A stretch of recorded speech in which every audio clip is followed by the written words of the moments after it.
Nakita ng lobo na ito ang balat ng tao na nakahiga sa kagubatan. Mabilis siyang nakahanap ng paraan para makalusot sa balat at isinuot ito na parang costume. Sa kanyang pagtataka, mukha na siyang ganap na tao.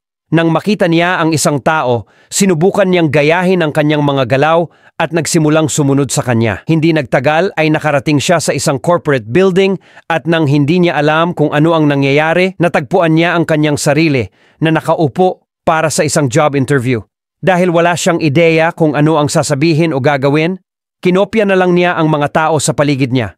At nakakapagtaka, nakuha niya ang trabaho. Hangang-hanga ang amo sa gawa ng lobo, kaya binigyan niya ito ng malaking promosyon. Sa paglipas ng panahon, yumaman talaga ang lobo at nakabili ng napakalaking bahay. Hindi lang iyon, nagpakasal din siya sa isang magandang babae. Ngunit sa kabila ng kanyang bagong pamumuhay, mas lumakas ang kanyang wolf instincts. Nagsimula siyang magkaroon ng pananabik para sa ibang mga hayop. Upang matupad ang kanyang pananabik, palihim siyang bumili ng pusa.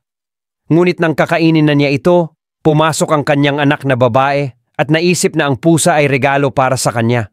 Isang araw, nasa meeting ang lobo at hindi na niya napigilan ang sarili, kaya inatake niya ang isa sa mga kasamahan niya sa harap ng lahat at saka tumakas.